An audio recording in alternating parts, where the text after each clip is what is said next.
Hey, what's happening, everybody? Is Thursday night. Time for another episode of Thrifty Business. I'm your one host, Jason Thrifts. And with me is the one, the only, Stephanie Canada. What's shaking? Not too much. How it actually got cold here. Now, for those who don't know. Big old air quotes. Yeah, Stephanie does not live in Canada. That just happens to be her last name. She actually lives in Orlando. How cold is it? Yesterday, the high was 65 degrees with a low of 42. Wow, that is cold. Yeah. That is chilly. Yeah. I actually had to turn my heat on. I was going to say, I'm a little chilly right now because it's only 54 here. So, yeah, it's a little chilly. Now, my mom got 20 inches of snow. So right now she's looking at the screen going, shut up. That's what she's saying right now. 20 inches of wet snow ruined all of Northeast Ohio. My one friend posted a picture. She said, goodbye, gazebo. The wet snow just crushed their gazebo on their back deck. Oh, no. Yeah. Now, why anyone lives there still, I have no idea. Not a clue. Not a clue. All right. I had a lot of fun with my Tiki mug this week, so let's get right to it. All right. It's like, you skip 1 week of doing a show and you get all out of sorts. Hold on. I'm out of sorts, people. Now it's time for Jay's Tiki Talk. Each week, I drink a different rum out of a different Tiki mug and try and match it up to my guest. All right, so our guest tonight is my boy, Larry. Larry, how are you?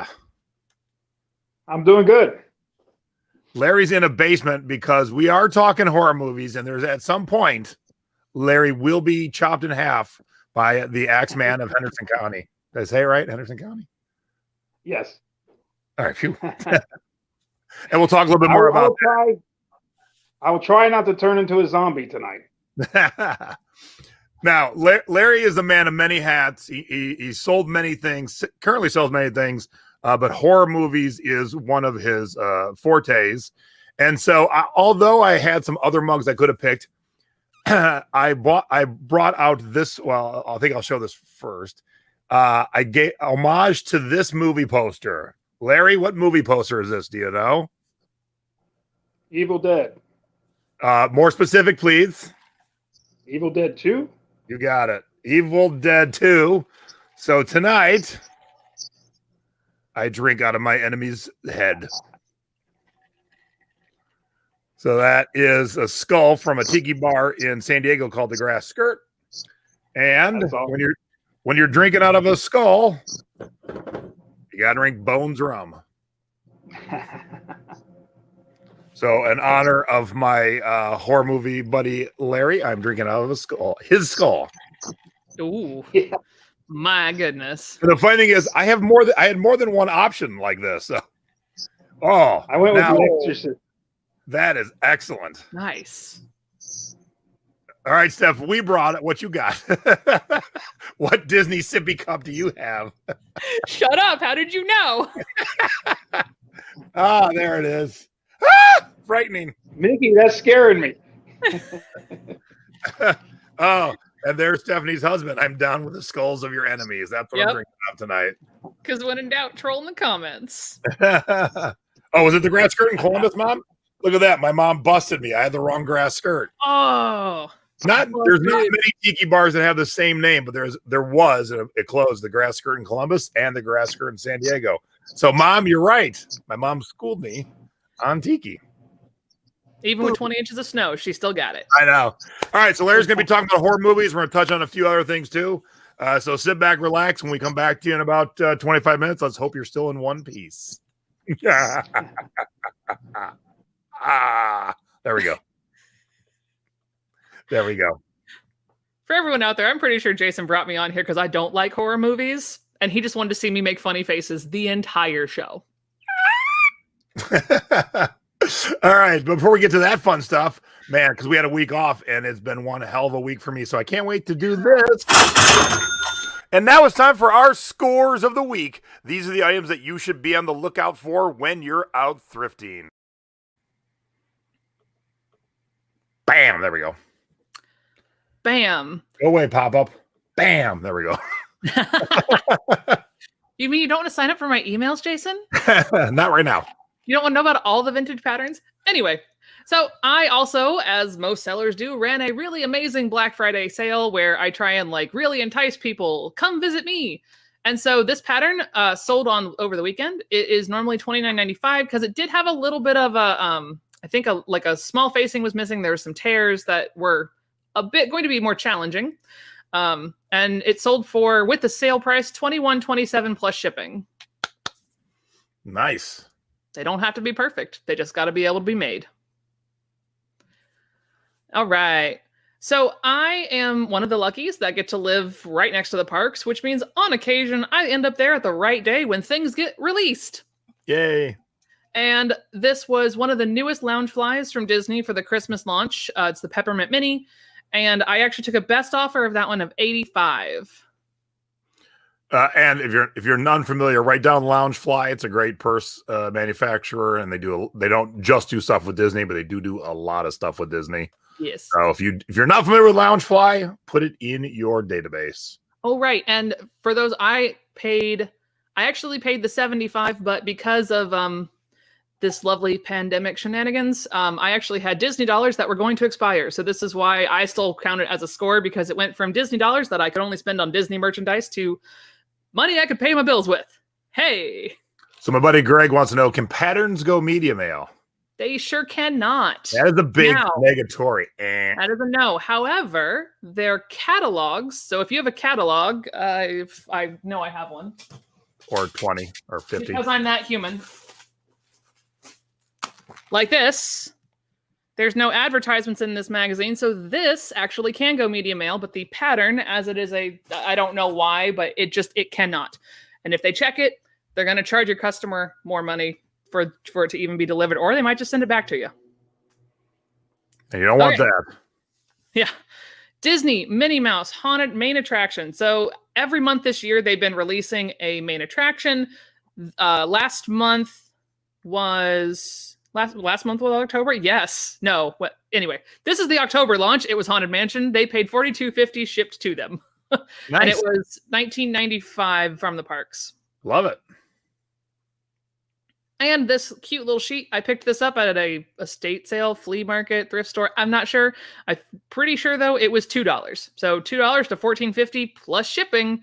And it wasn't in great shape, but it was something that I knew that they could repurpose it, or maybe it was in better shape than whatever one they had before. Very nice. All right.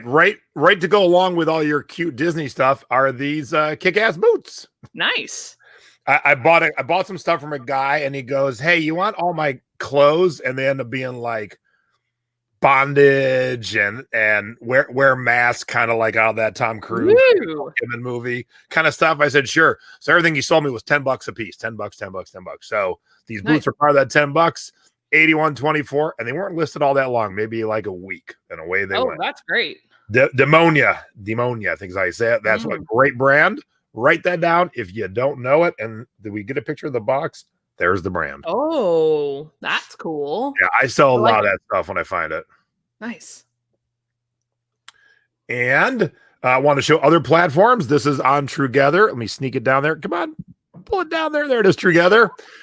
So I've had this Jenko boxing kangaroo sweater for a little while now. And it just sold this week for $63 on Trugether. Nice. Now, typically Jenko is known for jeans from the 90s, but they did some other clothes like this sweater. When I found it, I was very excited. And I was even more excited when I sold it. Now, I put this one in for you. It wasn't one of my biggest sales, but knowing my vintage clothing loving friend that you are, I thought you'd get a kick out of this awesome dress. Oh, that's pretty. Yeah. Wow. Yeah, nice. It's gorgeous. So, and it sold on a Black Friday, Cyber Monday sale kind of thing. Yeah. So, Elise Krazasas. Oh, very nice. Don't know the brand, but anything out of Waikiki from back in that time is always good. And people are always shocked that I've never seen every brand of muumuu and Hawaiian shirt. There was so many little mom and pops in the like 60s and 70s. Like you'll never see them all. Oh yeah, absolutely. Yeah. Angelique wishes that pattern of that dress was leggings. There you go. No, the back zipper was not broken, and she was just showing it unzipped to show how far down the zipper went. Yeah. Makes sense. Jason, I don't know about Together. Is that a local place? Lori, where you been? So Together and Bonanza both just replicate your eBay listings on their platform. And then when it sells, it goes back to, or it should, it goes back to eBay and takes your listing down. So you don't get a ton of sales from either one of them, but I had 2 this week on Together. So, it's one of those things where once you set it up once, you're good. Nice. And so if you pop, like, look, that sweater wasn't selling on eBay, sold on Together for me. I think we did a show on it, Lori. If we didn't, I can do that with my mom coming up. So if you remind me later, I'll take a look. And I forget where I was. Okay. So we've always talked about Tiki mugs. Hey, it's me. But what I wanted to point out was, let me show you how big this Tiki mug is. Steph, you ready? Oh, man. Shut up. That's me. And look what it sold for. 150 bucks. Now, I bought it at a bar, heard the story about it, then found out how much it was selling for. Luckily, I bought 2, and they were $10 each. Wow. So that Libertiki, it was a bar that never opened. It was supposed to be on the Sunset Strip, owned by the rock star Todd Rundgren and his wife. They instead moved to Kauai and opened a bar there, but they already had made some of the little mugs. And so, like with anything, if something doesn't open but merchandise shows up, people will pay big money because there'll never be any more of it. Yeah, that's true. That's cool. Yeah. So 150 bucks for a little old chocolate. Yeah. And now it's time for our CD and cassette scores of the week. And as always, we start with flipping cassettes. All right. You familiar with the Vandals? They vaguely sound familiar, like very vague to me. Punk rock band. This was a little bit of a mistake. I paid too much, but it sold. So the fact that I overpaid shouldn't be shadowed by the fact I sold a used cassette for $25. Right. Yeah. So the cassette was still worth $25. I just happened to overpay for it by accident. I'll call accident on that overpaying. Whoops. I think I made $1.50 when all the smoke cleared. Oh no! Oh yeah, it was a big whoops. It was one of those. That's a big whoopsie. I'll take that, and I'll take that, and I'll take that. And I wasn't paying attention close enough. Oh no! But no mistake on this one. This was a quarter. Hello, my mom. Hello, Mom. This is a quarter, and I sold it for $20. Van Halen, and this just sold this week. We sold a lot of Van Halen stuff the week after Eddie died, but this just sold this week, so it is still selling. Nice. And now we go from flipping cassettes to flipping CDs. Okay, you should know this one, Steph. William Hung from American Idol, the crappy singer. Right. Yes. Okay. This is his Christmas CD that I just picked up for 50 cents and sold for $20. Now, here's the tip. If you ever find this, it originally came with a cardboard Christmas ornament. And it was flat, and you'd have to kind of pop it out and put it together and hang it on your tree. If it still has the ornament, you can routinely get about 40 or 50 bucks for it. Really? Yeah. So without the ornament, you're like 20, 25.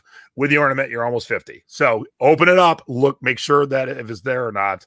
But keep your eyes. This is always in the budget bin, and it's always worth money 100% of the time. Nice. That never, ever fails.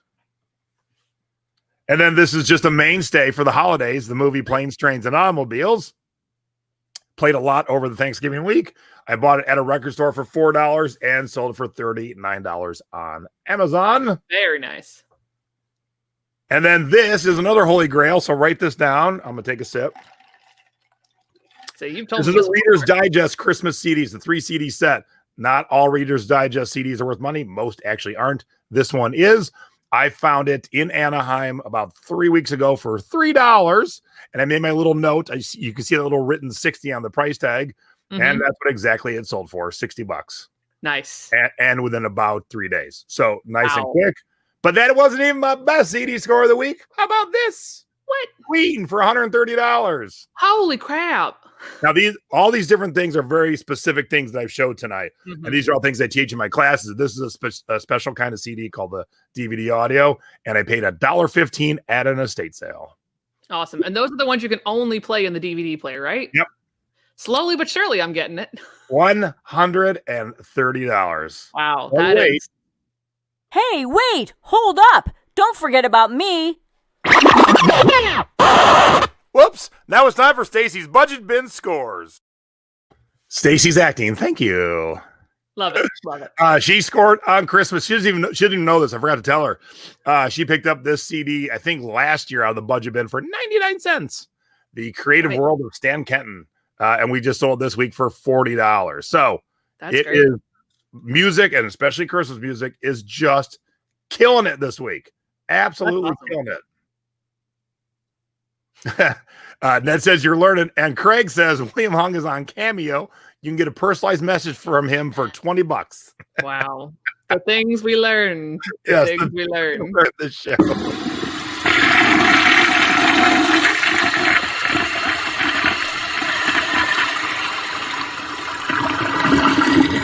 And now it's time for our duds of the week. Do not let our mistakes be yours. Well, so I normally do really good in vintage paper things. I have had this women's home companion for was at least 18 months. And I kept like knocking the price down. I was like, you know what? Screw it.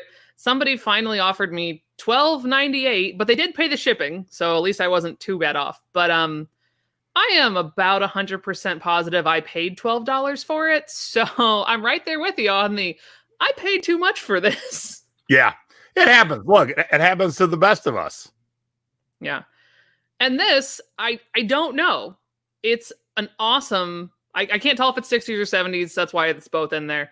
But it's this really amazing vintage cartoon. It wraps where in this first image, one girl's kissing the guy, and then in the next half of the cup, the guy's kissing the other girl. Like, wow, it's an awesome cup. There's that's the only damage. Like those two shots, it's still totally drinkable, but just nobody wants it. So smoochy. This one's still available. So if you want it, let me know. Pirate Boyd, come get it. Yep. Because I made mine when Pirates of the Caribbean was popular. All right, I bought this ugly Christmas sweater. You got to be very, very careful. Christmas sweaters got done to death, but you can still find decent ones. And I'm like, come on, a dinosaur? But then I found out it's like you can buy it anywhere for $19.99 kind of thing. So I'm like, crap. But I finally got a $12.99 offer this Christmas, and I had it up last Christmas. So I'm like, yay. So it's gone. And it's funny, I was telling Steph right before we went live, I had thought of another idea for a dud, and I decided not to do it, and it sold. I was about to put it in my duds about an hour ago, and it sold. Now here's my dud because you're on. Look at this adorable shirt. That's cute. Is that the Disney Parks version? I have never had an offer on it, and I got my mannequin being all sassy. It is Disney Parks. It is small. That's the only downfall. But if you are a small and you love Ariel, make me an offer of like, I don't know, 17, 18 bucks. I'll take it. Tiki Pug music. Yeah, it's cute. I thought, man, someone's going to love this, and no one loves it. I don't know why either, because it's definitely not when it's in the parks right now. So it's not easy to get a hold of. So I don't know.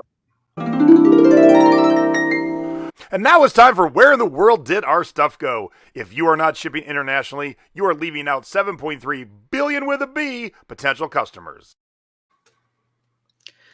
All right. Regina, unsure, one of those ways. This cute little apron was picked up on my Black Friday sale. It was I got this huge lot of aprons, and I don't think I paid like 25 cents for it. So I was like, great, $6.50, gone, go away, modern apron. You don't fit in my store anyway. Go forth. All right, now, Regina, Canada is not that exotic, and mine this week wasn't exotic. I like to pick the exotic funk places, but this week it's London. But I had to share, someone in London needed these 1990s, still new with tags, Javoli's acid-washed short overalls. There's a lot happening there. A lot. And it's December, and it's cold in England. Like, that's correct. I got questions. I do too. But the point of this whole segment is you don't know what people need. And people, based on what we've shown you on this show since we started the segment, people need every stupid thing in the world. Yep. Like, who needs this right now? Yeah. Who needs this? Somebody. I would love to say, why'd you need this? I know, right? Can you put that in the message? Yeah. I'm just wondering, why do you need this? I do this dumb little show on YouTube. Why do you need this? And now it's time for You Have Got to Be Shipping Me. What to do and what not to do when it comes to shipping. Ooh. Yeah, I was a little off. Sorry. There we go. So this is just if you have the time.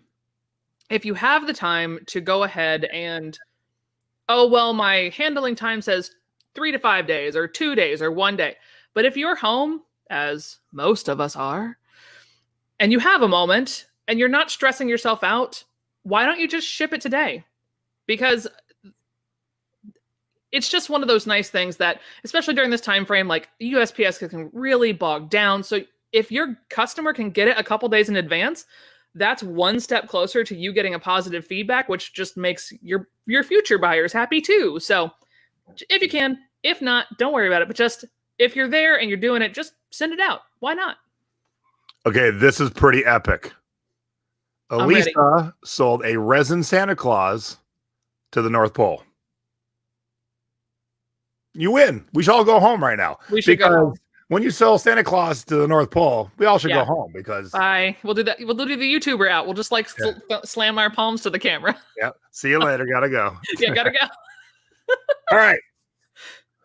So mine is kind of funny enough. Mine's the opposite, Steph. This is so funny. That was your tip, and mine's the opposite. So here is the brand new Den of Sin glaze that we called "What Happens in the Shadows Stays in the Shadows."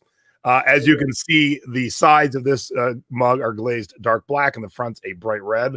So it's a very cool mug. And we knew it would sell well. It has sold out in about half an hour. But what I did was I'm using the brand new, all new for 2020 Facebook shops. And we're going to talk about that on Sunday with me and Mom. But you can, like with most things, you can set up how quickly you're going to ship things. Now I have one other thing in my shop that I put same day shipping because I can get it out. Yeah. I paused and thought, okay, we got 100 mugs. A, I don't want to ship 100 mugs in one day because B, I don't want to give my poor postman 100 mugs in one day. This is just see the picture of me? That's a quarter of the 100 mugs. Wow. So coupled with my normal sales. So I actually slowed it up a little bit and said 4-day handling on this because I thought about it. I thought that I don't want to kill my postman. Plus his truck's tiny. Yeah. The difference between what you sell and what I sell. How many rolls of eBay tape? We went through a lot. And here's the funniest thing. I don't know if Kelly's watching, my assistant. We've got the big peanut dispenser where you squeeze the handle and they come out. Well, we keep trying to fill it up because we're using a lot. And we must have not filled it up. And then we ran out. And she actually looked up like it was stuck or something. I'm like, oh, I think we're out. She's like, I can look up this bum hole. Is there any more? Hey, so, at least you're trying to be creative. So when you do a project like this, think ahead. Think ahead of your little postman, his little truck, getting 100 of these boxes, plus your normal shippings. All right. And I told the customers, I said, hey, quarter a day for 4 days. Then everyone will get their mugs. Don't you worry. Yeah. But I thought about it. I didn't just be because as always, like you said, I want to do fast shipping, but every once in a blue moon, you got to pull it up and not do as fast as you would like.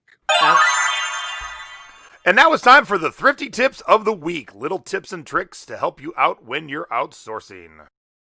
Okay, let's see if you can understand Debbie's graphic. I can actually. This one I do know. I enjoy how I've got a little flared skirt on, though, in my little elf gear. So for me and my husband, it's when we go to the estate sales, we have the luxury of yes, we have a tiny human, but the tiny human comes with us. So she picks a parent and that's who she goes with. And we actually split up. So I obviously go to the sewing room and he typically goes to the kitchen, possibly like the game room, wherever the electronics are, maybe depending on what era the house is from and what they're actually selling. So we always split to find the things that we know the best. And then we converge and we try and go through the rest of it together. But to hit the best deals and see what's left, or if we're there first to get what we want, we split up so that we can both get what we're looking for. Yeah, when you got an extra person or two, that's awesome. Especially when you're waiting in lines too. You're like, here, you stay here. I'm gonna go do some searching, then I'll come back and you can do.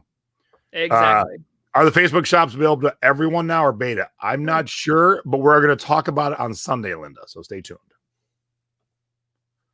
Okay, I've given this sourcing tip many times, but when it really hits home, I want to give it again because we always have new people watching. And hey, thanks for tuning in, everybody. I source online and flip it on a different platform. So I bought this Tool CD DVD box set called Salival for $64 Wow. on Mercari with free shipping. And then it was listed on eBay for about 23 hours and it sold for exactly double. Whoa. 130 because I knew they priced it. So Nice. Larry was telling me he lives in a small town, and I know where he lives. He lives in a real small town, although a smidge bigger than the town I grew up in.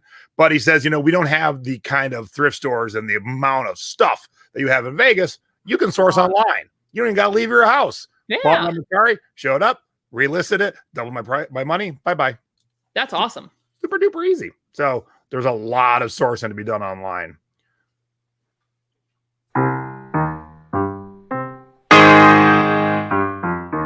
And now it's time for our online selling tips of the week. It doesn't matter if you're selling on Etsy, Depop, Mercari, Poshmark, or eBay. These are little tips and tricks to help you when you're selling. All right. So if you aren't using Instagram to help promote yourself, what are you doing? It's like Jason's like Bonanza thing. Like, why aren't you just pushing it over to Bonanza? Or it's the same thing. So during Black Friday, I kept noticing like weird little lulls because people would get there at the very beginning, but then they would forget about it, get distracted by Amazon or whoever else they were distracted by. Ooh, so what I would shiny. do, right? Woo, shiny. So what I would do, I would use my Instagram stories to remind folks about what I still had available, how long the sale had left. Maybe you haven't seen this in my shop yet. And every time I did that, I noticed a big uptick. And I don't have that many followers. So I don't have like 10,000, 100. Like I have about 1,100 followers. But I would still notice a fair uptick when I would promote to my stories. So yeah, squirrel, exactly. Squirrel. Yeah, that is. I'm so bad on Instagram, and I've got a good eye for everything. And I just I get to the end of every day and go, damn it, I didn't do Instagram again. Yeah. Yeah. I'm horrible at it. Okay, what do you think I have this picture here for? For a selling? I don't know. Oh, wait, maybe. Are you looking for jewel cases on other platforms? No, but good guess. Darn it. All right. We had a person in the thrifting board say, hey, a South Korean customer reached out to me and wants to know if I could ship directly because the global shipping was way too much shipping. And it is. And majority of people helped him how to do it. And there were two people going, nope, I ain't doing nothing for customers. And I'm like, you're in the wrong group. You really are. And the one person who was the biggest jerk was in my group for 3 years. I'm like, you haven't learned a damn thing. You're like, tough shit. I'm not helping them out. I'm not doing nothing. Here, you buy it the way it is or you don't buy it. Why? Now, this customer wanted a picture of the bottom of the CD. I never take pictures of the bottom because it is impossible to take a picture of a round, shiny mirror. The shiniest mirror in the world. It's impossible. And so he said, can I have a picture? And I'm like, all right, I'll scan it. And so I scanned it and he bought it 3 seconds after he got the scanned picture. There you go. So my tip is customer service, especially this time of year. Oh, yeah. People are going to be like, nope, screw you. Customers are the worst sellers in the world to themselves and to the rest of us who actually give a damn about our customers. Yeah. It's still there, Angelique. A couple of the replies aren't there and a couple of the people aren't there, but the post is still there because he also said, oh, they have 0 feedback. And the person who was getting all grumbly, like, and 0 feedback, wait till they get 10. I'm like, what? You've been married for 3 years and that's your attitude. We don't need to stay together anymore. We can break up. Yeah. Bye. You did not learn anything in 3 years. Got to go. Bye. And now it's time for Unseasonably Sold. What did you sell out of season? All right. So it is December everywhere. And yet someone really needed this 1950s 3-piece playsuit outfit. Now, maybe they're going to start working on it for June because if I didn't have a YouTube channel, that's probably how long it would take me to do it. But 1950, it sold on my Black Friday sale, so it happily took a new home. So hopefully they will love it and enjoy it. Real quick, Lori, don't even waste your time. I have sold 300,000 CDs probably until today. I don't ever taken a picture of the bottom ever. because it's impossible to do. And that was one of the rare customers who asked. But once he asked, I took it. But don't waste your time taking it. No one needs to see it.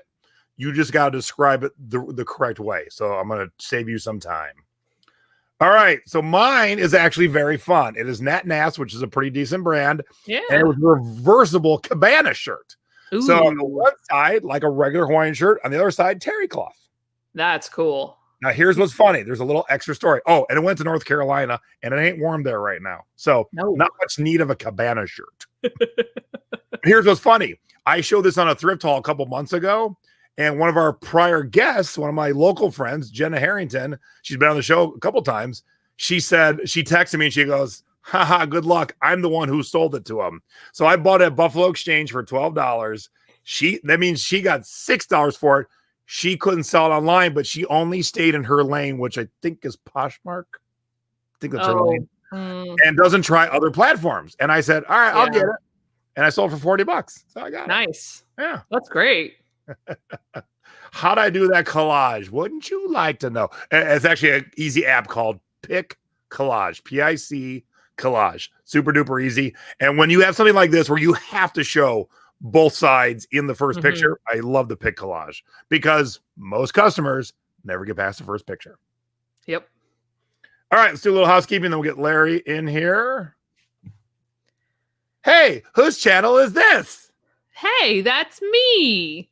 That's me. I'm audio. That's audio. So I have a little goal for myself. If you enjoy comedy, if you enjoy sewing, if you enjoy watching people screw up and then fix it, come on over to my channel. My name is Stephanie Canada. And my goal for myself is I would like to end 2020 by having 2021 subscribers that actually watch my content, because I would like to thoroughly say F you to this year. So if you enjoy it, now, if you don't think you're ever going to watch anything, don't just come subscribe for giggles. That actually doesn't help the algorithm. Not really a good, useful thing. But if you want to come over and laugh a little bit with me and you like what I do, then go ahead and click subscribe. It'll make my day. Thanks. There you go. And then where else can we see you? Oh, hey, look, it's your website. It is my website. So this is where I had my big Black Friday sale and gives you a little bit about me. And then you basically jump straight to all the new additions that I've done. So if ever you are looking for a vintage sewing pattern fabric, I'm working on getting like zippers and more things up. But if you're looking to make something or you want to learn a new skill when we all eventually go back into a second lockdown, I'm just saying it because it might happen. Who knows? I don't really want it to happen. But if you get bored and you want to try something new, come on over, backroomfinds.com. And also on all those social medias, I'm Backroom You can find me anywhere. Like, ooh, let me pull Instagram. Yep, that's my little Instagram where I did a little live Instagram interview, which was a whole new experience. That skirt is fabulous. Yeah, that's actually the dress. That's the Hocus Pocus dress that was released last year for fall, and they kept it going. So it's lovely. I truly enjoy it. And then on Twitter. Oh, Twitter. Twitter is the smallest of the platforms for me. I'm like this tiny little, I'm not even a speck. All right, look, this ends at midnight. So you got like a couple hours left because I think my buddy who does my programming stuff, he's on the East Coast. So I'm assuming it's his midnight, not mine. You got a few hours left. Most of my classes are on sale. My CD classes, all the things I talk about, I give you in full detail. Cassette classes, flipping vinyl, the 36 mistakes you must avoid when flipping and selling online. But you got to get it tonight. Of course, you don't have to watch it tonight, and it doesn't expire. So you can watch it as long as you want. I bought a concert by Dua Lipa on Friday. I plan to watch it on Sunday. It expired in 24 hours. I don't do that kind of crap. You get it forever. So head over to either JasonThrifts.com. That's where most of them are. That's where Flipping Cassettes, Tiki Talk, what is it and should I buy it? Oops, there's the sale, Cyber Monday. And then that might be your midnight because 6 hours from now is definitely not midnight. Oh, it is my midnight. Yeah, thanks. Good eyes. Yeah. Flipping CDs 1 and 2 is now put together, and 36 mistakes you must avoid if you're thrifting and flipping on eBay. And then Flipping Vinyl Records is on its own. It's flippingvinylrecords.com. And I can attest, you can even be me and take those classes and learn something. Now, you haven't been able to go out and use it much yet, but by golly, I will. But when you're ready, you'll when we can go out, you'll be ready. So 30% off. Now's the deal. Get it. You can watch it later. Oh, thanks, Greg. If Jason speaks, it's worth hearing. Yep. Look, anyone who's taken my class knows I fill the class with content. You definitely get your money's worth when you are taking my classes. All right. Upcoming shows real quick. I do these weekly 10-minute videos, scores of the week. This week, because I wasn't on last week, was jam-packed with scores. So please watch that afterwards. Mom and I will be talking about selling on Facebook Marketplace. Facebook Marketplace is blowing up because you can ship, and their shipping prices are amazing. Ooh, awesome. But you got to know how to work it. So we're going to talk about that on Sunday, because there's a point where it's amazing, and then there's a small point where it sucks, and then there's a point where it's amazing again. So you got to be able to ride the wave up and down. And then those of you in the Secret Beach, my presentation this month is Christmas CDs 2020, what's hot and what's not each year. Because I'm already in it, I'm selling a ton of Christmas CDs. I know what's hot and what's not. So for those of you who are still hunting for Christmas CDs, Monday I will get you up to date, what you should still be looking for and what you should be skipping. And I cannot wait till next Thursday. This is Linnell. Linnell just retired. She's been in the 13 board for 2 years, I think. Wow. Been watching our shows, retired, and she's ready to sell. Yes. So, all right, Linnell. She is so new. She had her first sale on Etsy last week, and I think her first sale on Facebook Marketplace last week. So, we've done some other new sellers before. I think she might be our newest, and our one who prepped the most. 2 years of prep. Yeah. So I'm excited to see how she's doing, what she's encountered, and hopefully those of you watching, maybe she's hit a hiccup where you're like, oh, I had that same hiccup. And so that's why I love to have new sellers on. All right. Very cool. Enough of that nonsense. That's what I need right there. Let's get our guest in here. Oh, I was doing so good with my transitions. I just blew it on that one. Here we go. Maybe. And now it's time for the Thrifty Business special guest of the week.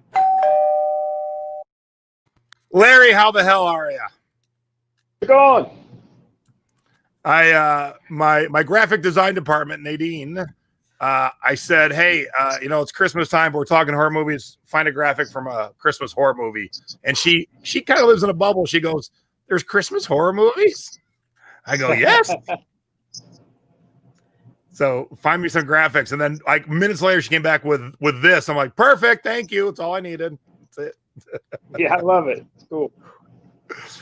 Oh, Larry. So Larry, you've been selling online for a long, long time. And you have many passions. Like Stephanie pretty much has one passion. And I pretty much have two.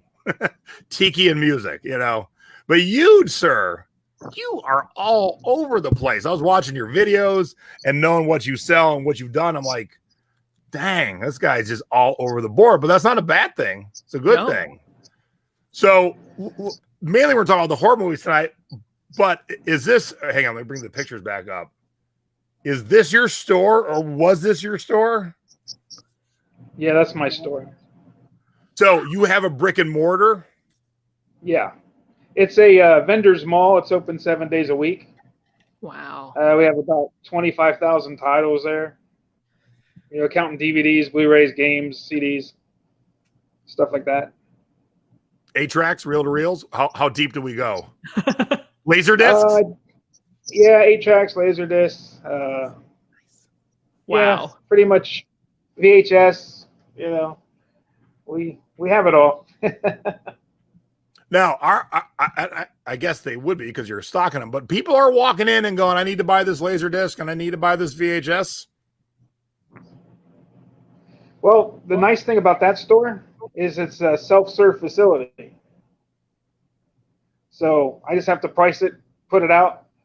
I keep my CDs or DVDs and stuff underneath the counter, and they get the stuff out of there for me. So everything you see there's dead shelved. So there's no DVDs in any of those cases. Oh, okay. So I don't even have to be there. They just go pick up what they want. They go to the counter, buy it, and I pick up a check every month. That's Nice. all right. I literally work about an hour, 2 hours a week on that. You know, at there, but I mean, at home, I have to price and all that stuff. It takes hours to do, but to actually be in the store, I only have to do it like an hour, 2 hours a week to go and straighten up and restock. Very cool. Now, go ahead, Steph. Go ahead. Is it like an antique mall? Like, is it a part of an antique mall, or is it like just your own? It's kind of like a flea market, but it's called a vendor's mall. It has like different vendors, and there's only one place. So it's like an antique mall or a consignment shop, but it's no consignment. Cool. You just pay rent there, and it's open 7 days a week. So very cool. But it's pretty cool. So, I've been there 10 years now. Oh, wow. So it definitely is working out. 10 years. That's a good long run. Like I had a booth in Antique Mall for a couple of years. It was okay, but it wasn't the greatest. So, All right. So we're talking horror movies, and I found out that you're my elder by 1 year when we were chatting earlier. And I also found out that my co-host is not a fan of horror movies. No, not so much. Nope, not even a little. And funny in the chat. In the chat, people are like, I don't like them. There were some people in the thrifting board like, I don't know if I'm going to tune in. I'm like, we're not showing horror movies. I'm like, yeah. All right, watch the scene to it to the death now. They're probably like, who's that ugly guy you have on? That's horrible. So, were you a fan from a kid, Larry, of horror movies? Yeah, I've always liked horror movies, but my passion for horror movies is more of the comedy type horror movies. Like Evil Dead, like the cup you showed there. Or Shaun of the Dead, Zombieland, that kind of stuff. That's the stuff I love. I do like all horror movies. Yeah, Stacy had never seen the original Texas Chainsaw Massacre. And so we watched that the other night. Now, I haven't seen a lot of the stuff I watched from my youth till now. And, movies are way different in terms of pacing and music. And you watch some of these like 70s movies, the 80s, and you're like, oh my God, I'm a little bored. I'm a little bored because there's too much nothing going on. And and some stuff nowadays is too quick cut. Yeah. But I'm just like, but Stacy liked it, but she was like, I go, I saw it the first time when I was like 8. And so, it was horrifying back then. Now I'm like, oh, this was fun. And we watched Friday the 13th 1 and 2 recently too. We're kind of going back and watching things that Stacy maybe had saw in passing. So, Steph, did you ever see Poltergeist? No. No, I was like, that's not the one with the chick that spins her head and does vomit. That's Exorcist. No, that's Exorcist. That one I've seen. Like, I don't come into the light. Like, y'all lost me at Evil Dead. I watched the first Evil Dead because the chin. It's just the chin. You just have to. You have to. No, I don't. Shaun of the Dead. None of that. Zombieland. Nope. Like, the only reason I watched Walking Dead is because one of my blue men at the time was in the show, and we wanted to see if he was going to die. So, like, that's why but like the whole time I'm on the couch, I'm like, no, I don't want to. Is he dead yet? No, he's still alive. Okay, good job. You're alive. You made it another show. All right, so there's a reason I brought Poltergeist. Larry, did you hear about the sale of the clown from Poltergeist last week? No, the original or the new one?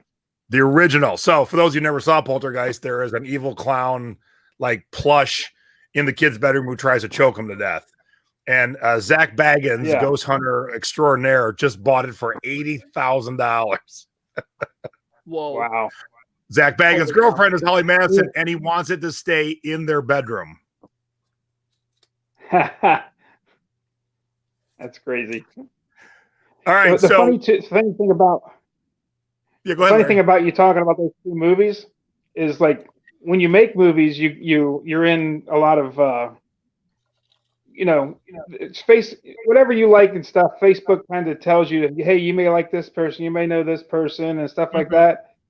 So a lot of horror people are on my Facebook now, like the guy that played Grandpa, John Duggins, or John Dugan. Can't remember how to pronounce his name, but he's the one that played Grandpa in the new one and the old one. and I talk to him on Facebook sometimes. And Oliver Robbins, that played the little kid in Poltergeist, is also. I've talked to him on Facebook a few times, and Nice. It's cool because, like I said, they Facebook kind of knows what you're into, and they bring other people that like the same stuff you do and stuff like that. So it's really cool. The algorithm. So when did you? And now that you're on the show tonight, Steph, the algorithm's going to start showing you horror stuff tomorrow. No, hard pass. Thanks. I'm good. Thanks. Okay, thanks. Bye. You can keep showing me puppy things. I'm good. I don't. Nope. All right. Nope. So when did you start selling online, Larry? 1997. Gosh. Hey, Steph, because Stephanie's very young compared to us. I meant to ask you, because I don't really want to know this answer, but I kind of do. How old are your parents? 54 and 56. So my dad is 66. All right. I was hoping they were older, way older than that. I feel better. No. But let's see. So Larry was selling in 97. I was buying online in 97. I didn't start selling until 2000. How old were you in 97? Do you want that answer? Yes, I do. In 1997, I was 12 years old. Damn, Larry, you're old. I was married in my first house. I started when I was 3. Oh, shut up. Perfect. Love that. Love that.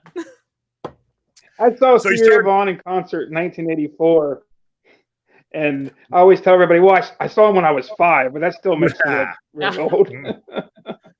All right, so when you started selling in 97, were you selling horror movies, or were you just kind of like the rest of us, like, oh, what sells? I'll just grab anything around the couch. No, I had a baseball card shop for 20 years. And I started out just selling like autographs and baseball cards and stuff. And when did the horror movie selling come into play? And then how many do you think you sold over the years?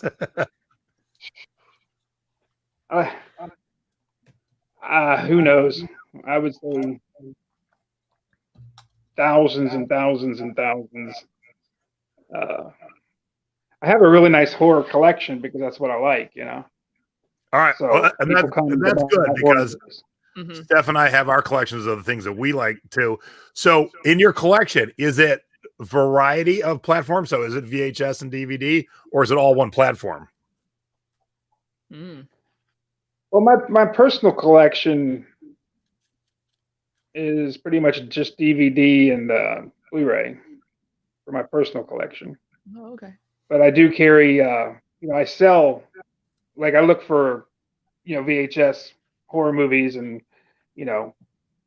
Laserdisc horror movies and, stuff like that, the cool stuff that people want, And how do you tell that between my uncle, God love him, he was an extra in a horror movie. And I remember, I do remember watching it one time. And even, I forget when I watched it, I was like 21 or 22. And I went, so how do you tell the difference then between the good VHS horrors and the ones that are not so good? Well, usually as far as like, if you're talking about money wise, it's usually the bad ones that are worth the most, because the bad ones, they didn't make very many of them, so they never re-released them. So they haven't been made since 1988 or 1991 or 2000, and they're not in the Walmart's $5 bin like every day for the past 25 years. So maybe my uncle's movie is worth like hundreds of dollars now. Yeah, if you see some like a horror movie and it just kind of looks really cheesy and really bad, you might want to scan that movie. All right. They might not have made it. Yeah, and I think that's the tip. If it looks cheesy and bad, because when I teach about CDs, there's this whole genre of rap that you've never heard of that people will pay stupid money for. And basically, the worse the cover looks, the more money it's worth.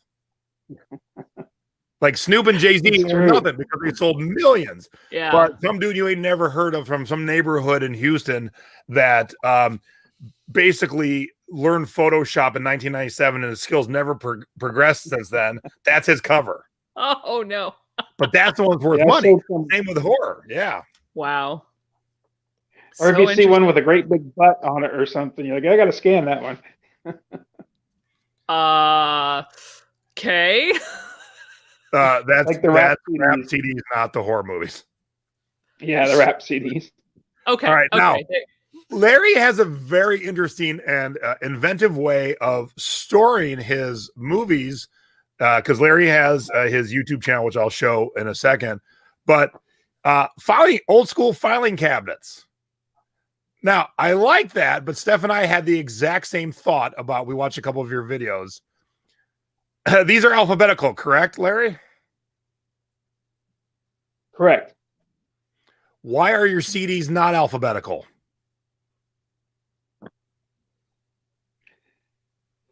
Because I can't see the fine print. My eyes are too bad. But if you stacked them in alphabetically, like look at the front and put them in out, then you would at least have an idea where to go. Because it drove me, I'm not OCD, but it drove me insane that your DVDs are alphabetized and your CDs are just like, I just got to flip through every single one of them. Yeah. Every time. Oh, man. See, a lot of times I have an idea. A lot of times I have an idea where they are because, I put them in as I buy them, and I add them, the newer ones to a certain spot. So if I know it's an old listing, I can look back in the back. If it's newer, I can look towards the front, But yeah, it's a horrible. If you watch the video, you usually hear me complaining about the CDs too. Oh yeah, that's what I found. Yeah, I hate when I'm watching the DVDs being alphabetical order. I'm like, this isn't crazy. Now look, all alphabetized, and then you got to have the headers. You can see the yellow ones here. I'll make myself the big screen. The yellow ones are the headers, the letters, and so you make the letters big enough to see. So this way, Larry, you only know, okay, I'm in the R's. Cool. I can grab all my R's. It takes a while to get there. Like if you had to alphabetize all those at once, it would take a while. But once it's done, if you put them away alphabetically, so much easier to pull. Is that what you do with how do you do your patterns? So I go by company, and then they all have individual numbers. So company, but then number order, right? Right. So all the advance, and then we start at 1,000 and go to 9,000, and then yeah. So that's how I do it. Elisa in the chat is our resident jokester in the chat, and she said it's a horrible way to organization. It definitely is horrible. It is. I like that, Lisa. All right, so what's the actually why I haven't made you the big one yet? You don't need to see me and Steph. We're always on. What's the best or biggest money horror movie you have sold over the last 20 plus years? I was telling somebody that I bought a video store out probably 8 years ago, maybe 10 years ago. They had 3,500 DVDs and 3,300 VHS tapes. And I ended up buying everything for $3,000. And I sold probably 100 of those VHS tapes and paid for everything. Wow. I know there was one in there called Bloodbath that Tom Savini was, it was his first movie he ever did the FX on. And the cover was half torn off. I still sold it for $99. And then I had some old wrestling ones that I sold for like $150. I mean, I've sold some VHSs for some crazy money. I mean, I've sold probably, I don't know, I'd say probably at least 25 of them for $100 a piece in my lifetime. And probably 300 of them at like $50 over the years. So they but they're harder to find now. I mean, like 10 years ago, I could find them like crazy and I could make a ton of money on them. And I got to where I very even seldom really look for them like hard because they're just not out there that much. I'll occasionally glance, but I don't sit there and like look at every title like I used to. They're just so hard to find now. Interesting. Now, to go along with the horror movies, a lot of especially the 70s and 80s, a lot of the soundtracks to the movies on CD were only in print for a small amount of time and been out of print forever. So they're worth a ton of money. So do you ever come across any of the good horror movie soundtracks? I just sold Nightmare on Elm Street for like $60 or something. Nice. I just sold I think Friday the 13th for like $69. Sold Halloween, I think a few months ago. I actually bought those from a fellow YouTuber. He's actually a pretty big YouTuber. He's a movie guy, and I'm his Facebook friend too. And I saw he was doing some kind of like auction on his Facebook thing, or just offering stuff up. And I was like, yeah, I'll take that. I'll take that. And I got them pretty cheap. I think I bought 5 horror soundtracks for like $25. Oh, damn. And like I said, sold them all for like $50 a piece or something. All right, so here's your little bonus tip tonight. If you go into a record store, go to the soundtrack section, there'll usually be a header card for Halloween, because there's been a lot of the movies. Now, the modern ones that Rob did, those soundtracks aren't really worth anything, but there's so many versions of the original, and then even the middle ones, no one even cares about those, but they didn't, like Larry said, they didn't sell a lot. There wasn't a lot of copies of Halloween 5 soundtrack sold. So when you find one, it's worth a lot of money. So always check the Halloween soundtrack section, because there's almost always money in there. Almost always. Yeah. I agree. All right. So Larry, go ahead. And I didn't know that that soundtracks were that rare until I bought those. And then it kind of made me kind of go out and really look at it and scan them and figure out what they're worth, because I didn't know I was like getting that great of a deal when I bought them. I was like, I can't lose. I get like $10 a piece for these probably. And then I scanned them and I'm like, wow, they're all like $50 to $75. I was like, I need to start looking for these. But Wow. knowledge is power. Once you know the knowledge, it just comes with experience. You just got to start scanning stuff. That's why I tell everybody in the beginning, just scan. If you have to scan the whole wall, do it. And then next time you won't have to. You'll be like, oh, I know that's in the Walmart $5 bin, so it's not worth anything, All right, so Steph, I watched a bunch of Larry's videos, and I know he helps out a lot of people online, and obviously I do the same. I mean, that's pretty apparent. But Larry said it's also about making those connections. I was watching a video where you got that Raiders jacket, so helping somebody, teaching something, or even asking for help. You never know where that's going to lead you, And if nothing else, it leads you to good bonus points when you get to the end of the life. Absolutely. Yeah, like I said, back in the day, some in the baseball card industry when I was in that, people never really liked to work together. They were always kind of like,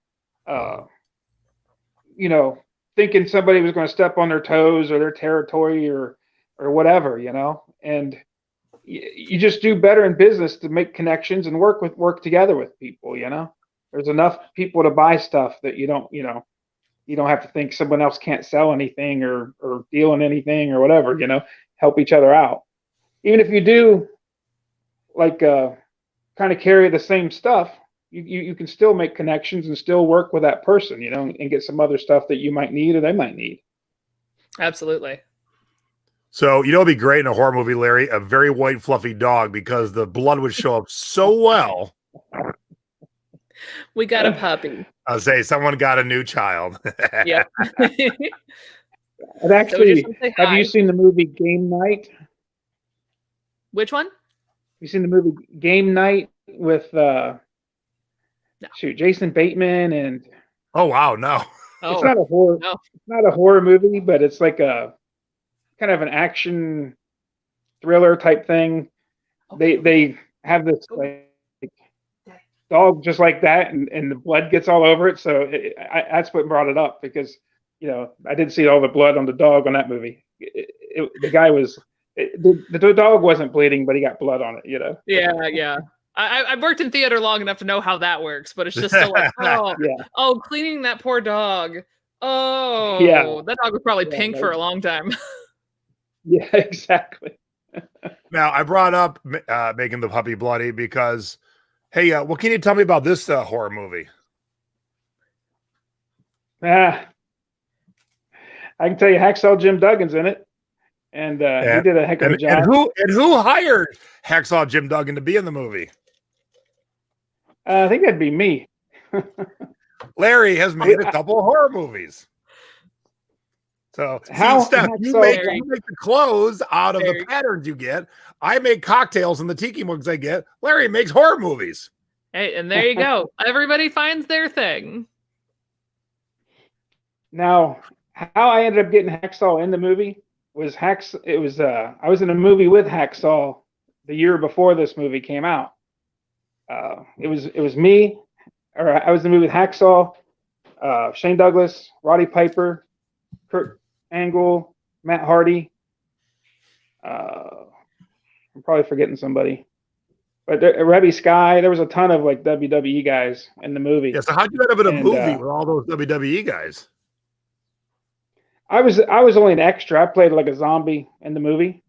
Awesome. They made it in my hometown, so they had an extra call. And they said, "Be here if you want to be a zombie. Come zombified up." And yeah, I did it one night, and I got to see myself like 3 or 4 times in that movie. So I was like, "Ah, cool, there I am." Nice. A lot of people there for all week, and I didn't see them in the movie at all. So that would have been horrible if I was there all week and didn't see myself once. Yeah. The cutting room floor, that's where they landed. Exactly. It's like they'll live there forever. Yep. So what made you think or want to like, I'll make my own horror movie? Hey, you want to know how I came up with the name? Sure. The Henderson is for Henderson, North Nevada. Am I the X-Man? Because, well, my wife and I wanted to move to Henderson, Nevada. So that's why we came up with the X-Men of Henderson County. Because it was basically we were deciding whether we were going to move to like Nevada or we were going to make a horror movie. And we decided we could move to Nevada anytime, but you can't always make a horror movie. So we thought we'd make the horror movie. That's true. That's and true. How long ago? When did you make this? How long ago? I think it's about 5 years ago now. All right. Well, I bought this copy. It's on its way to me, so I can watch it. And you made a second movie, and you're kind enough to throw that in for me. Yeah. Now, that isn't like a horror movie at all. It is basically what I wanted to do is I wanted to make I was kind of disappointed in the editing of the Axeman. So, when it got to the end, I really enjoyed the credits, and I enjoyed the outtakes there at the end. We kind of did some funny things, and I really enjoyed that. And I was like, you know what? Why can't we make a movie that feels like an outtake movie? So we made a whole movie. It's supposed to be like a real documentary, but I wanted it to feel like just a goofball kind of outtake movie. So so we took like a lot of the worst shots we took. We did some horrible color grading in it. I mean, a lot of the stuff we did badly to try to make it funny, to make it funnier. But nice. But like I said, there's no horror in it at all. It's just about us wanting to make this horror movie, and we keep talking about it. And I think we do like show some zombies or something, but they're not like there's no gore or anything, But so a horror movie for Stephanie then. That we found her horror movie. No gore. Right, that's my calling right there. Horror that's not actually horror, but tries to make you laugh at all the terrible choices that are made. I love that. All right, so I'm glad Kim brought Blair Witch. I was actually going to bring this up. Steph, you ever seen Blair Witch? Nope. Do you know what it is? Yep. Okay. All my friends were like, you have to go see this. I'm like, no, I don't actually. I'm good. All right, so if anybody's watching right now or watching in the future, if you've been to the West Hollywood Halloween party, it's absolutely amazing. And the costumes are like you've never seen. Steph, you've been in part of Blue Man Group and other big productions, Beauty and the Beast. The costumes that people come up with in West Hollywood will blow your mind away. So the premise of Blair Witch, in case you've never seen it, it was the first found footage movie where these kids went into the woods. They had this map. They're going to look for something, the Blair Witch. And it's like someone found their camera and they're all dead. Mm-hmm. So during that Halloween, it came out. There was a group of people that got together to be the Blair Witch. So 4 of them dressed up like the 4 characters. One dressed up like the map. He was like full-size giant map, and 10 friends were trees, full-on trees. And so the trees would walk, so they would be in the trees the whole time following the map. Insane. Oh my goodness. That is epic. Absolutely. Yeah. West Hollywood. I got hit on by Darth Vader, and he was flanked by 10 stormtroopers in full costumes. So if you ever get a chance, post-COVID, go to West Hollywood. Now, if anyone wants to check out Larry's movie, it's a hell of a party. Parm Cindy 11. Did you meet your wife Cindy in Parma? No. Okay. Parma's actually in Ohio. That is the, you know how they do the recommended thing, like you pick the name and that's not available. Here, we offer this one. That's where that came from. We were too lazy to make our own name at the time. That's fair. It's better than mine. You went with a trend at the moment. I did. All right. So funny enough, I talked to my producer, Debbie, about this. So you sent me your scores and duds. None of them are horror movies. It's like me having Steph on to talk about sewing patterns, and she shows me no sewing patterns. I think I read your questionnaire wrong, too. I think I read the questionnaire wrong also. All right. Well, I'll take the blame off of Debbie and put it on you. But it was nice that you had notes. So I kind of like this jacket. Why is it a dud? I don't know. I love the jacket. And I got pants too. At the thrift store, they had a company went out of business and they brought all their product to them to donate. And I'm talking about, huge boxes, like there's probably 10 of those huge moving boxes. Whoa. I bought those jackets for like $3 a piece. And I bought jeans for like $3 a piece, and I bought $600 worth of them. I still have about $590 worth of them still in my office. Yikes! I've maybe sold 2 of the jackets and like 3 jeans in the past year or 2 years. How long it's been? Ever long. Right. But that's awesome, and I thought the prices were right. I mean, I don't think they're like too high for a price for a cool shirt or a jacket that's new, But I don't know. Now, I did see people are searching them. I did see Nadine in the chat, and I would bet you if she's still in the chat, she would say, "Have you tried this on Depop?" Yeah. See, that's what I was thinking too, because Depop's more visual, and I think they would do well over there. Oh yeah. See, look, Depop, Grailed, Depop. Yeah. See, I haven't done Depop yet. I've been wanting to because I do a lot of vintage T-shirts and a lot of vintage snapback hats and stuff that would do well over there. Yeah. Absolutely. Now, here's the key to Depop. You got to find a teenage, preferably girl that lives near you that won't be creepy when you go, here, try this on and take your picture. Okay? But luckily, I have 2 teenagers next door that work for me, and they're of different heights and shapes. And so I can say, here, figure out who fits the best in these things, and we're going to take pictures today, because that's how you sell stuff on Depop. You don't have to have a model, but if you look at the majority of Depop, it's teenagers being moody showing off these clothes. Right. I have an 18-year-old daughter that's beautiful, so. There you go. You got an 18-year-old daughter. I got one at home. Get it on there. Yeah, I think DIY'd your own teenager. Use her. If she's not moody, tell her to try and act moody, and that's how you sell it. I'm learning. I wasn't on Depop. I started to get a couple sales, and I got to get some more stuff up there. So this is also one of your duds. It's your own movie. Well, it's not that the movie's a dud. It's we spent $5,000. It's 5 years later, and I don't think we've made our money back yet. We may have broke even. So, a 5-year investment, to break even, I consider that a dud. But did you have fun? We still have the the rest of our lives. Did you have fun? Did you have fun doing it? Oh yeah, it was a blast, man. It really was. So we had a hacksaw. You got to work with Hacksaw Jim Duggan on your own movie. Now, to Stephanie, that means nothing. To a kid from the 80s, that's awesome.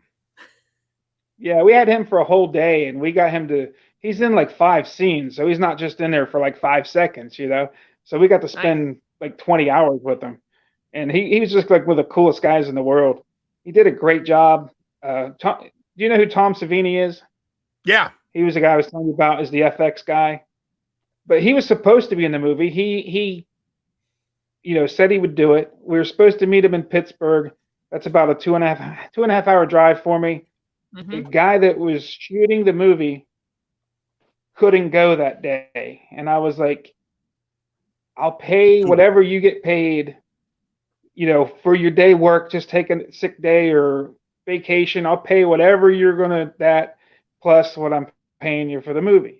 And he wouldn't do it. He's like, oh, I've already missed too much work. I can't do it. So I think, I don't know, deep down inside, I kind of thought, he was trying to sabotage it. I don't know, it's hard to tell. But in hindsight, I'm glad it happened because I don't think Tom Savini would have been half as good in the movie as Hacksaw was. And we probably would have only been able to use Tom for like 1 scene, and we got to use Hacksaw for 5 or 6. So, it worked out for the better. Steph, your husband knows what Hacksaw is, and he was excited about it. So, that's right. So Larry Ken says that exact jacket's on Macari for $90. Whoa. Yeah, so crazy. I need to up my price. I'll up my price, and maybe it will sell now.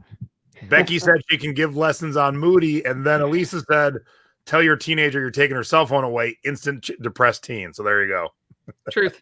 All right. So now let's go with some, we'll finish up with some scores. None of them horror movies, oddly enough. Well, I haven't sold many horror movies lately that I can think of. All right. So, well, here, you could use these saw blades to kill someone in a horror movie. Exactly. Oh, dear. I probably will, because this is one of my best scores ever, my whole lifetime. Wow. And somebody looks at that and they're like, yeah, right. How could that be your best score in your lifetime? That's a bold statement right there. Well, probably not the best score. That DVD video store I bought was pretty good for $3,000. Okay, I'm gonna say this: the best score under $50. How's that? All right, we'll do that. The best score of my lifetime under $50. I bought 2,400 of these blades for $40. Wow! And I sell them in lots of 5 for $30 with shipping. And I've already sold 5 or 6 of them. I can't see how many I sold. 5. So you got your money back. I That's sold great. 5 of them. Yeah, I've tripled my money, and I still have, 2,300 soul blades. So it's just been a phenomenal. I mean, I love deals like that when you can just find something dirt cheap that you can just let it work. You don't have to relist 500. I mean, you don't have to list it like 500 different items. You just let it sell for the rest of your life. So absolutely, that's kind of the way I'm with Tiki mugs, because some people are like, well, they're your profit margin on those mugs isn't the greatest. I'm like, yeah, but I've sold 20 of that mug, and all I had to do 1 listing. Yeah, so if I can knock out $12 to $15 every time, and I can do that 30, 40, 50 times over and over with not even thinking about it, without breaking a sweat. That's easy. I got plenty of stuff, and like my mom, I buy some cheap things. I don't know if I sent you the superheroes. No, but I was watching them in your videos. I bought 100 female and 100 males for 50 cents a piece. I'm out of the female, and I have like 10 or 12 males left, and I've sell them for like $11.99 shipped. And I bought those maybe not even a year ago. The females sold quicker than the males. Males, I know, right? Superheroes. Yeah, but not normal. The males were selling the fastest, and then all of a sudden the females just went crazy. We'll just blame Captain Marvel and Wonder Woman. It'll be fine. See, funny thing, I was thinking of The Boys. If you've seen the show The Boys, I was thinking of the female superheroes on that. I saw the trailer for that. I still haven't watched it yet, though. All right. So where'd you find this Tommy Hilfiger, this vintage Tommy Hilfiger for $150? Dang. I found this, I think plus shipping, I think. Yeah. I found it at a thrift store for $4.99. Damn. And That's a great. At the time, it was like that when I bought it, and I was like, man, this thing's awesome. And I didn't realize it's a jacket. I just thought it was kind of like because it looks like a fleece. Yeah. And then I got it to my office, and 6 months later, I finally listed it because I have 500,000 things in my office to list. But I just happened to fold it inside out, and there's a flag Tommy Hilfiger, and it looks like a jacket on the other side. So it looks like a fleece on one side and a jacket on the other. Oh, so I was like, wow, that's money. Oh, so I'm gonna jack that up. That's money. All right, see, that's where my I little reversible collage.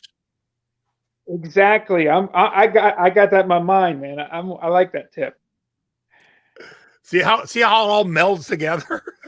Yep, Too funny. Cool. I didn't even realize that you had a reversible tonight till you said that, and I had a reversible. That's weird. Yeah, I wish I would have had that software. I was listening to one of your videos, and you're in some group. It can't be mine. I'll tell you that right now. And I don't think it's Tony's.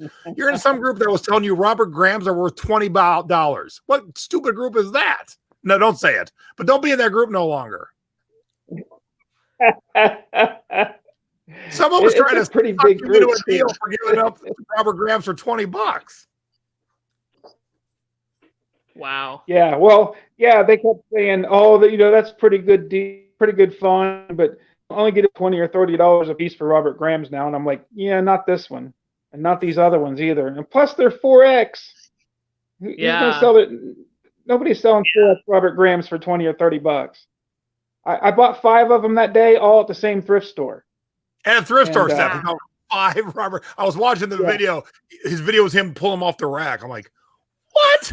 I find one at a time here and there, not 5 on a rack. Wow, that's the awesome. The funny thing is, I've only found 2 ever in my whole lifetime before this around here. Because they said this is a small. Be real. I didn't even know I should be looking for that, but now I do. Thank you. Oh, you don't know Robert Grahams, huh? No, I don't. If you find the ones that say limited edition, those are the ones you get big money. The ones that have the crazy prints and that has like jeweled out like things and like all kinds of crazy stuff on it. It might be a $500 shirt. I don't know. I didn't know how much it was really worth. So I own some Robert Grahams that I bought new, and so in the big boy sizes, my most expensive one I think was $300. Oh wow! Yeah, I know they're pretty pricey. Yeah, so 170 is a good deal. And some of the limited editions, like you talked about, have gone up to 500. And so to find them at a thrift store is absolutely mind bonkers. And then to find 5 in a row, because I usually find them at secondhand stores like Buffalo Exchange that have bought them and then resold them. But you to find 5, and I don't think I caught it. How much were they at the thrift store, Larry? $4, $3.99. That's it. I'm out here. Hey, thanks everybody. See you later. I gotta go. I've sold all 4 of them now. I've sold 4 out of the 5 now. That's better than my mom's quarter compared to what it is. Like $4. Yeah. Oh yeah. No offense, Peggy, but that just kicked your butt. Holy cow. I sold the other 3 for $75 a piece, and I sold the last one for $50 because I'm like, I've already sold a ton of these. I'll let somebody have for $50. And I have 1 left that's not selling for some reason. Now, Ken is saying Goodwill's pricing at 30, but let me tell you, look at this price. You should drop the 30 if you can get 170. You should definitely drop the 30. Yeah. If you can get one. Not now. My boy Brian was saying he found some plain ones that weren't worth as much, which is true. But I've sold some for a couple hundred. I found some really cool limited edition ones. So it's not just a blanket statement, but when you find the cool limited editions. But I definitely wanted to end on this one because this shirt is so cool. Here we go. Dragonfly Sex Pistol shirt. Oh my God, this is awesome. I knew you'd like that one. That's why I threw it up there. Shit! I found that at a thrift store too. Wow. Let me guess, $4. $2.99. Oh, all right, goodbye. Thank you. Good night, everybody. It's short sleeve.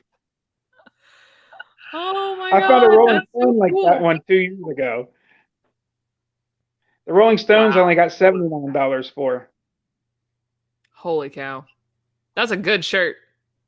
Okay, so I will give, even though I got a ton of money, I won't need to correct you on that. But although it is Sex Pistols, it's just Sid. So you should have Sid Vicious in your title. Is it just Sid? I didn't know that. Yeah, it's just Sid over and over and over. So yeah, I definitely would have had Sid in the title. Sid! I don't know why I didn't put him in the title. Stephanie, have you seen that movie, Sid and Nancy? No, I have not. Oh, come on. We got to get you to, we got to open your horizons. She doesn't watch horror. She doesn't listen to punk. Yeah, they go together very nicely. All right. So Larry's got a YouTube channel too. He's only got 594 subscribers. Let's get him to 666 and just stay there.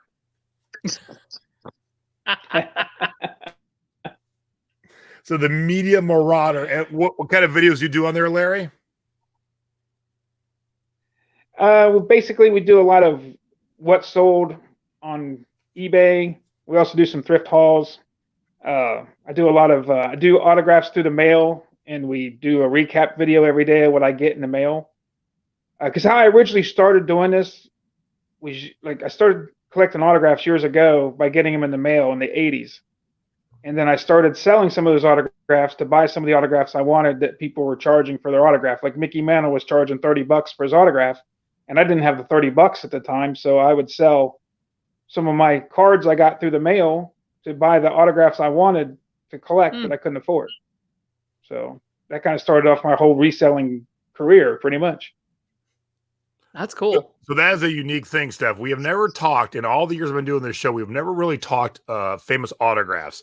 And Larry sells a lot. And I want to just, like you just touched on it, but I want to have him back in the future because it's impressive how he gets them in the mail and how many he has to sell and how he meets people.